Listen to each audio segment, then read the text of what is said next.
Yo, welcome back to the Dope Butcher Podcast. It's Conklin. What's up, Sky? And yeah, man, we're back at it again for another video. And, today we're going to be talking about everything, or not everything, but our winners and losers, or what happened throughout, the first week of free agency, because a lot of shit went down, guys. A lot of shit went down. Yep. But, what we came down to is that there's a winner, there's a loser. And, with that said, start us off, Kai. I feel like I'll start it off with my winner.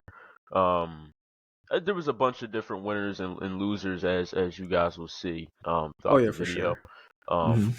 But I feel like this team did a real good job at they didn't make a lot of moves, but the moves they made I feel like would have a lot of impact on their season, and that's the Packers. You know what I mean? Like they made four like semi big moves, two really big moves with signing Josh Jacobs and Xavier McKinney.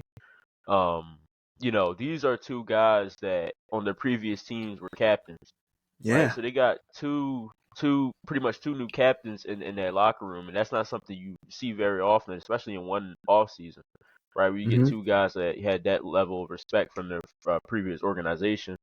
On top of both players saying that one of the biggest reason why they chose to come to Green Bay was for Jordan Love, right? Like that's something that you want to hear if you are, a GM, if you're a coach, if you're a fan, right? That our quarterback has that kind of respect around the league where guys want to play with him, right? And this is after, this is some of these moves before or after, but you're replacing Aaron Jones with Josh Jacobs, right? In my opinion, that's an upgrade, right? You're replacing Darnell Savage with Xavier McKinney. In my opinion, that's another upgrade, right? So we're talking about a team that just went to the playoffs and had a deep run, and they got like I said, two captains on top of re-signing Keyshawn Nixon, right? This guy is a back-to-back All-Pro at kick returner. So bringing him back, he's also, I believe, the starting slot corner. So again, a guy that brings a bunch of value to the team, and they resigned. And another guy that they resigned was AJ Dillon, right? So you have a nice little two running back stable now. You know what I mean? Where goal line, you don't know who could be in, right? Because Josh Jacobs is very physical, the same as AJ Dillon, right? So I believe all these moves overall is pointing towards the goal of surrounding Jordan Love with as much talent as possible, right? So my hats off to the Packers, at least for week one, for the moves that they made. Yeah, for sure, man. And I'll just go a little bit like off of what you said, and the main the Packers. I think we can all confidently say that they found their guy, right? Yeah. Jordan Love, he proved this season that he was the starting QB, right? And nowadays in this league, the main thing that every team, every organization wants to find is a franchise QB, right? And then coming off a good season that he just had, like you said, guys like a Josh Jacobs, a Xavier McKinney, for them to say that they're coming because of him, that goes to show that the future is bright for sure with the Packers, right? And I'm gonna go a little bit something a little bit similar, right, to how people respect Jordan Love, right? I'm gonna go on to the AFC, right? There's another young QB that people respect a lot, right? And that's CJ Stroud and the Texans, man. And that's my winner, right? One of my winners. So the Texans coming off the season, I'm pretty sure nobody had them being, a divisional winner except this guy, except this guy, except this guy. Now, granted, I didn't think they're going to win a playoff game the way they did, right? But it goes to show that this team, if built correctly, these next couple of years can easily become a contender for sure, right? And this offseason showed that taking advantage of the rookie contract of a QB, man, right? You do your best you can to surround your offense and your defense with a lot of talented guys, right? Talk about probably their biggest signing, Danielle Hunter, right? You get a great edge rusher that's still in his prime, opposite of Will Anderson, who's Yeah. fresh off a good campaign last year. Being a defensive rookie of the year too. So it's gonna be interesting how they do with that. I mean, another guy another guy they brought in, who's I think he's like underrated guy is Autry. I think he was from the Titans at the Yep. time, right? And so that's definitely to be an interesting D line they're gonna have. But I think besides the Hunter one, they brought in Aziz Al-Shire, right? Mhm. I know him personally, right? I know him when we drafted him from the Niners, and we saw how he was developed and who was there with him, D'Amico Ryans, right? And Mhm. so it's great to see that him after one season leaving the Niners, he showed why he can be the number one linebacker on the team, right? And Mhm. I think the Texans getting a linebacker like him is definitely going to transform their defense, and Mhm. and that's saying something because their defense was already pretty solid last year, right? Yep. And then one other acquisition that I think that was kind of interesting that they had on the defensive side again is you know people were saying that Xavier Howard wanted to go to the Texans, right? And the Texans, sure, they could have easily went with the route with bringing him in, right? But they went in a different route to develop a young, talented cornerback that hasn't really gotten the chance to show his capabilities, or he hasn't shown it yet, and that's Jeff Okuda, former Yeah. number 4 pick, a number 4, number 3 pick, something like that, Mhm. right? And so it's gonna be interesting because if he's able to show some stint of his, where he was drafted, that's gonna be a scary cornerback tandem, man. Because Mhm. I'll tell you this right now, and Kai has said this before the draft even started, Mhm. that Derek Stingley Jr. is going to be one of the best cornerbacks in the league soon, man. Yes. And it's he had the rookie year he had. I mean, it was filled with injuries, but he showed this year, man, that when he's healthy, he will lock down, Yo, man. listen, like you just said, that playoff game, right, against the Browns, that like the work that he did on Amari Cooper, right, had him in purgatory. It was I don't think his name got called the entire day, right? So, and you know, LSU fans, so we heard the talk about, we heard the Sauce talk and all Yep. this, but Mm-hmm. listen, man, all respect to Sauce Gardner, but listen, this is a guy that I saw as a freshman in college be our best player on a national championship defense, right? Mm-hmm. So I knew that the talent was there. And honestly, bro, it was, and you could see that, especially with D'Amico Ryan's taking over, you could see that he's unlocked like a whole nother level to Yes. his game. And getting a Jeff Okuda on the other side where he doesn't have to worry about, guarding the best wide receiver, where he can Mm-hmm. be the number 2 corner, and again be in that system, learning from D'Amico Ryans. I feel like that'll be very, very interesting to see for his development. Um, and listen, I feel like if you're not low key a fan of the Texans, then you're just hating. Like, Yes. that is a very Yes, likable man. team. Mm-hmm. Um, but I feel like we've been a little too positive, right? Let's talk about Yeah. a loser, and I feel like for me, the biggest loser has to be the Dallas Cowboys, man. Yeah, man. Like, Talk about it. you're talking about a team that is just coming off of a division title. You're talking about a team that uh lost in I believe the second round, right, to the Packers.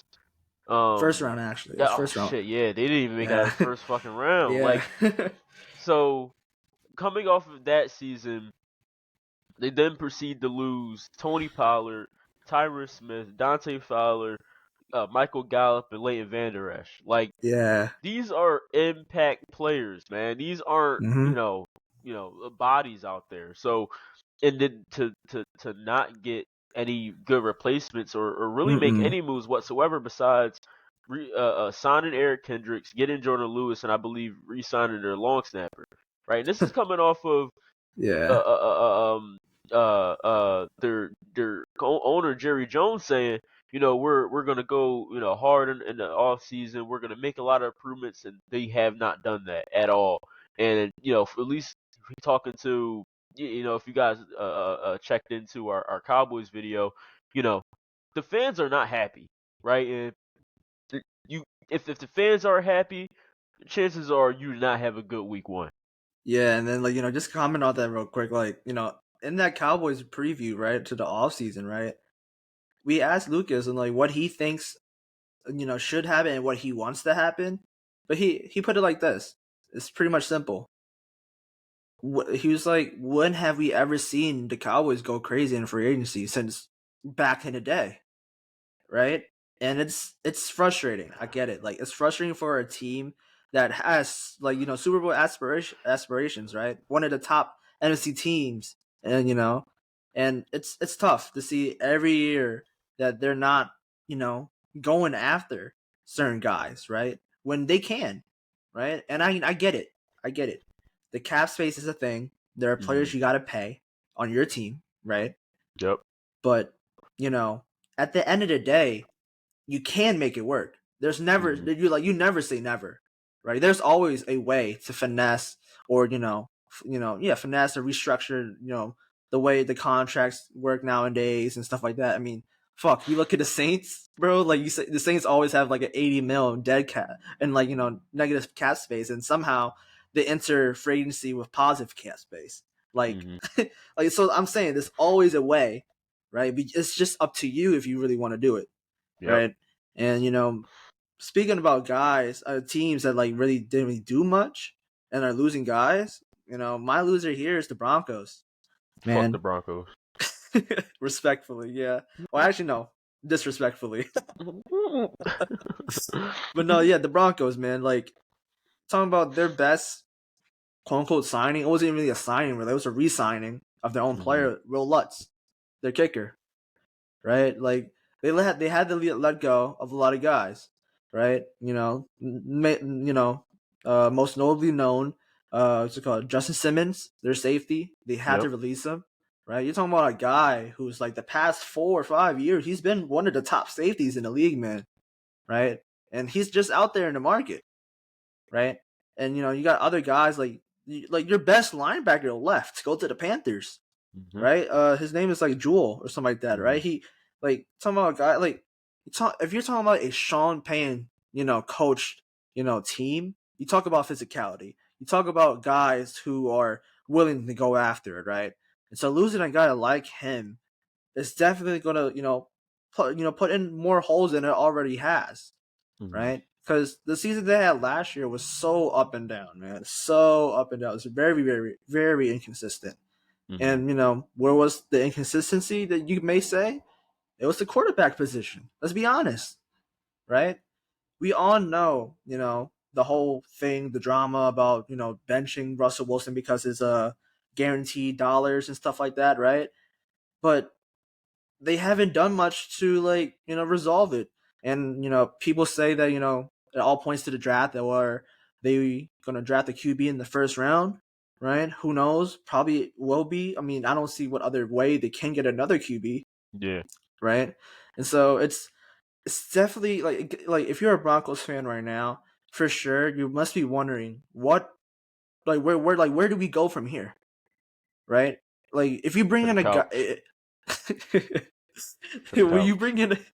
bring in a coach like a Sean Payton, you don't you don't talk about not making playoffs, right? Like Sean Payton, he's the type of coach where you got to make playoffs, right? It's like it's all about winning games. But I mean, I know it's only been his first year, but they've done nothing but that. They've done everything but that, Mm-hmm. right? And so it's going to be interesting how they enter next season because their only quarterback they have on the roster I think is Jarrett Stidham, which Mm-hmm. say what you want, but he's a mediocre at best QB. Let's be honest, right? So yeah. I mean the Broncos they haven't do much, and just say about the Cowboys just like again real quick like. Micah Parsons, he said on the podcast, like, I talked to Jerry Jones, and like, it's all about getting big. I want bigger guys. Dog, the only running back I think one of the only running backs they have on the roster is Deuce Vaughn. He's 5'8" and slim. Like, I don't know what they're gonna do with that man, but But yeah, Yeah, yeah. they Anything got else me you got to back there say? at running back, dog. Like, no, I guess. I But guess yeah, they man. rather Like, pay Dak Prescott 60 million a year. I don't know. I don't know what they're doing. hey, Um, man, that's their future, right? yeah, but I feel like this is the perfect time to kind of at least speak on both our team's perspective as to what we did in week one, right? Yeah. The good, the bad, and the ugly, right? So I feel like, I'll let you take the first stab at it, Coughlin. Okay, okay, I got you. So, just going real quick, from the first video we did last week with our first few initial reactions to the first day of free agency until now, what I've noticed is that we signed a lot of defensive players, right? And so, and I know I'm one of those guys, one of those fans in our fan base is like, yo, we need offensive line or at least some type of depth, Mm-hmm. right? And I get it, but I guess like what the Niners are doing right now is that we're prioritizing the defense in the sense that we are releasing we did release Eric Armstead, right? And so we signed a few guys to plug in the holes. We signed a few pass rushers, right? And so I think a few moves that we did there were pretty nice and underrated moves.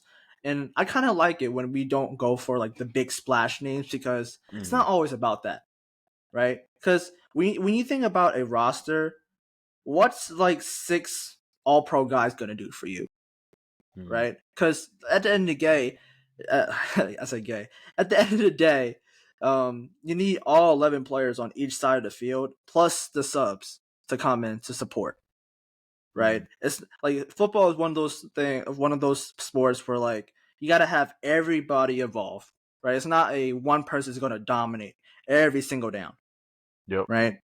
And so, us, getting guys on the line, it's going to definitely help for us. I think what the Niners are trying to do is that our defense is at our best when our linebackers are like, Mm-hmm. doing their thing, right? And losing Greenlaw and bringing in losing Greenlaw for like I think like at least I think some of the year, some of the games, at least half the year, I think, Yeah. right? Um, You bring in Campbell. You bring in a couple other guys, right, to fill in for special teams, for sure, right? So I think their linebacker group is going to be pretty interesting going to all season because who knows? Maybe one of the young guys from last season is going to develop, like a D Winters or a Jalen Mm-hmm. Graham, right? So who knows? Or maybe you draft one. Who knows, Yeah. right? And so, there's still got things that we can do in the secondary, of course. Mm-hmm. We signed an interesting guy. His name is Isaac Yeldum. Uh, he was from the Saints. He played pretty well in the backstretch, where like Lattimore got hurt, a couple other guys got hurt, so he got some playing time, right? And so he kind of flashed a few times here and there, right? So it's gonna be interesting Mm-hmm. how he does in our system because I'll be honest, like Ambry Thomas, he's hot and cold. He's like hot and like very Mm-hmm. very hot and cold, right? And so he's like I'm gonna be like heading to the training camp. He might be a potential cut candidate, right? And it sucks. It sucks because he was a Mm-hmm. former third round pick of ours who showed flashes of like being good, but you know you can't when you're talking about Super Bowl contending team, you cannot have a guy that's a liability. You just can't. No. No. Right. And so, there's still got some guys that I think we can target. I mean, there's been rumors, people seeing it about like, Justin Simmons or trading for a cornerback of some sort. Mm-hmm. A lot of people are talking about Pastor Tan. I don't think that's going to be realistic enough, right? No. Because it's going to be too high. The guy I want if we're going to trade for a cornerback is Greg Newsome the third from the Browns. Hey, I mean, I think he's going to be. And I'm hearing that he's only going for a second, so I wouldn't mind trading our second for that. But Yeah. I think for what we've done so far in free agency, it all points to the draft being a little bit more offensive. And that's where we get our offensive linemen Yep. or Yep. receivers and Yep. all that stuff. And I like it. I like that Mm-hmm. because our defense, we're no matter what, I feel like our defense is going to be solid. But I think for the offense, it's important to know that the future is coming. Like it's Yep. coming, right? Next season it's going to be extending Purdy, and it's going to be depending how what we do this off season. Like I said, it always impacts the next season, right? Yep. I want to resign Ayuk. I want to extend Ayuk. right? But doing that, you probably have to let go of Debo next season, Yeah, right?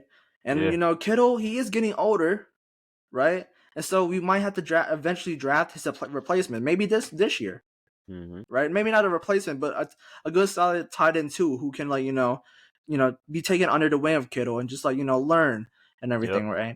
And so it's definitely going to be interesting how we go attack this draft and everything. But it's not over yet for sure. It's only been Oh 1 week nah. of free agency, and the draft is still a month and a couple weeks away, Yep. man. Um, you know, our off season, like if you watch, our off season outlook video, Yeah. um, like I said, all the coaches were talking about, getting more physical, and I feel like that's what we did, right? We didn't Yeah. make a bunch of splash moves in terms of signing guys, but we got a Mm-hmm. lot of guys that fit this culture that we're trying to build, right? First starting off with Gus Edwards, formerly running back on the Baltimore Ravens, right? A Mm-hmm. tough, hard-nosed back, you know what I mean? If you need a yard, you can give it to him. This is something I've been wanting the Chargers to do for years. Get a short yard back, right? Like we like Eckler was able to get it done when he was healthy because he was a smaller guy, so sometimes he Mm-hmm. could break Yeah. tackles, he could slip through the cracks. But we need a hammer.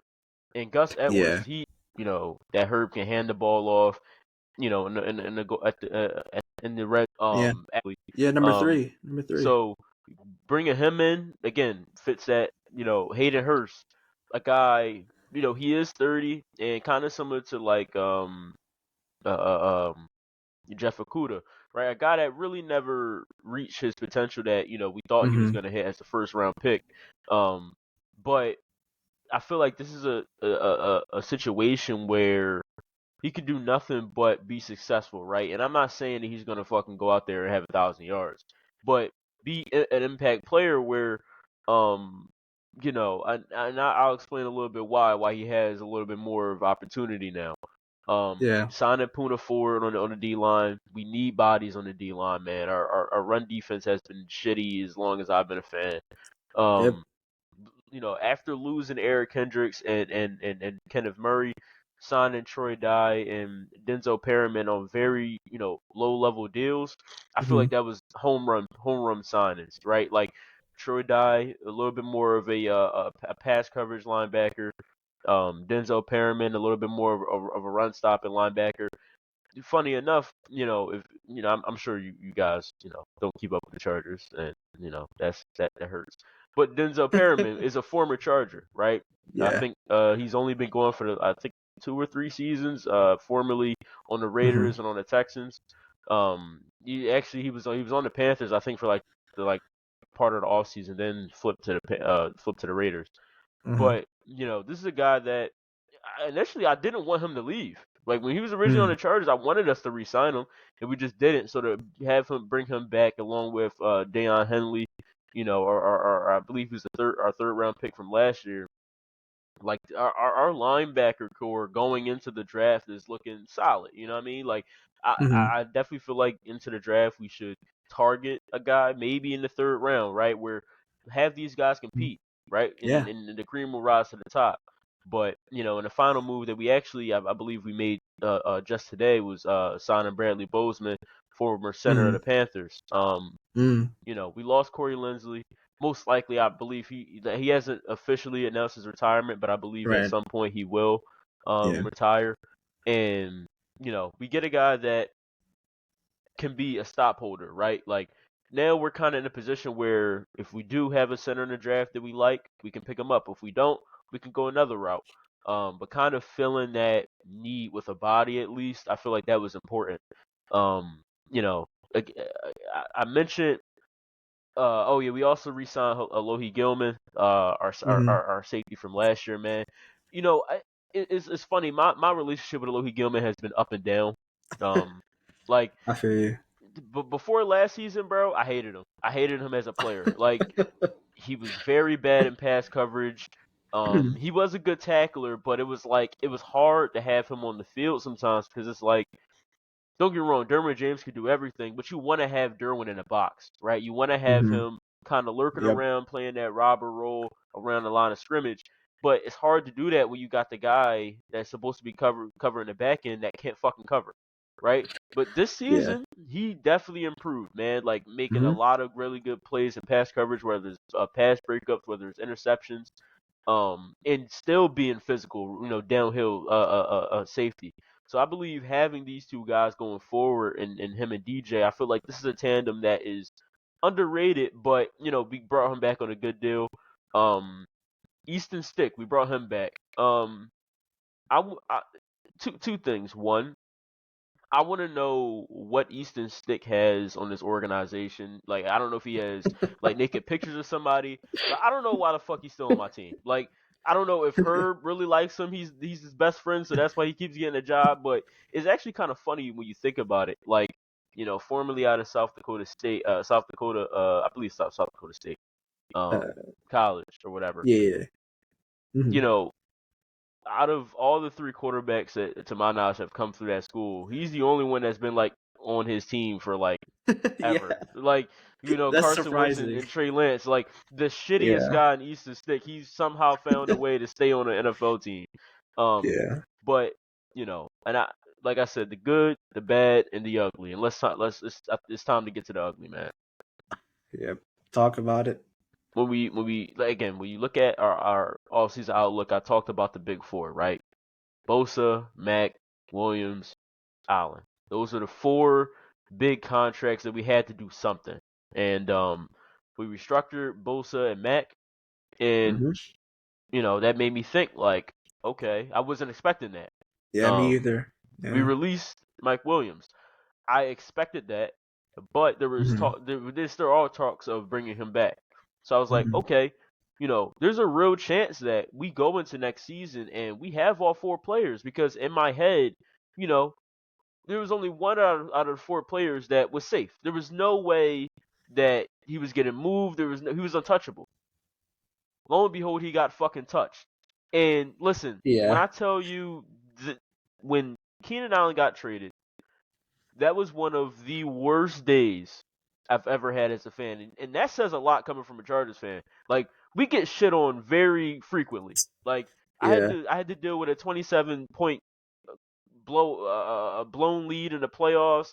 I had to deal with my quarterback getting hurt. I have to deal with my fucking dumbass coach losing to the Raiders in the last game of the season and missing the playoffs. I've had to deal with a fucking lot, right? So to have Keenan Allen, which is my favorite player, like losing him in the way that like it was supposed to go down like that, man. Like a player Yeah. like that, they are supposed to retire, with the team that drafted him. Like Keenan Allen was supposed to retire a Charger. In my eyes, he's the best Charger wide receiver of all time. And to trade him, I know he's getting up there in age, but coming off of one of his best seasons, and to trade him Yep. for a fourth round pick is a little troubling, man. Like, and I Yeah. know it's a business and it always comes down to money, but with the moves that we made, we really were in a position where we didn't really need to move him. He didn't need to Not at restructure all. his deal. We had money. So to just get rid of him the moment that, you guys came to a disagreement, and maybe something went down in the office that, nobody's talking about. I wasn't there. Maybe some things were said, maybe some feathers got ruffled and it was just Mm-hmm. best to split ways. Um Right. and in a situation like this, it's hard not to be pissed, um, because I am. But a part of me is like, okay, maybe there is a light at the end of the tunnel, right? Because who knows? Who knows who that fourth round pick could be, right? Who knows what player Yeah. that can turn into? And on Mm-hmm. top of that, maybe this is, and sometimes I feel like it's you're playing with fire, right? Where you get a new GM, you get a new regime that comes in, and what is the one thing that every fucking GM talks about? We got to get younger, we got to get faster, right? But I feel like sometimes that can Yeah. that can work out for you, and sometimes that you can get burnt. Where you Mm-hmm. get rid of guys that are proven, you get rid of guys that have a lot of respect around the league, and try to fill them with younger, cheaper options that never pan out. So, for the sake of, the Chargers, I hope that obviously, things go a positive route. And for Keenan, I hope he has like 200,000 fucking receiving yards this season, bro. Like I he that's my guy. I don't wish no ill will to him. I don't wish that he does poorly. Like no, I want him to have a very good season. Again, he's one of my favorite players in the league. Um, and at this point, bro, with the number 5 pick, trade that bitch to Minnesota and get us Justin Jefferson, man. Make it happen. Listen, if we get Justin Jefferson, all my tears will go away. You know what I'm saying? And a jersey will be bought. Hey man, it's funny because like I remember you sent that thing on in a group chat, right? And it's it's definitely a possibility you could throw out there for sure. But let's be honest, like I don't think it's gonna happen. I think you guys probably gonna draft a receiver, unfortunately. But who knows? Who Never say knows what never. that who knows who it could be? A lot of people are saying neighbors are their number one receiver on their board. So could a Marvin Harrison fall into the Chargers last, right? Which Listen. would be very, very interesting, Mm-hmm. right? And so it's going to be interesting how you guys gonna attack the draft and everything because Mm-hmm. you guys trading away Keenan Allen, right? And so it's like I said, like once I saw that the Chargers traded Keenan Allen, I just knew that Chargers fans, including you, like y'all hearts sank, man. Like it like same thing, from a fan looking from the outside in, right? It didn't make sense. Like even if you guys were to trade him a fourth round pick, come on, Yeah, we could at least got him third. like based off the season that he just had, like it's insane, Mm-hmm. right? Like talking about God, I don't know, it was just insane. And you're Yeah. taking away, Justin Herbert, your franchise QB's favorite target. Yep. Talking about a receiving core where it's questionable at best, right? It's unproven. You can Yep. say that at least, right? And so the other guy, only guy he was willing to target time after time after time again was Keenan Allen, Mm-hmm. right? He was that guy to gel the offense together, right? When nothing was there, Yep. right? Tight ends, receivers, dropping passes, and we could talk about all day, right? But with one guy, all I'll say is this: with one guy leaving, it leaves a hole for another person to step in and give their opportunity, right? Like I I ain't trying to know. hear that bullshit.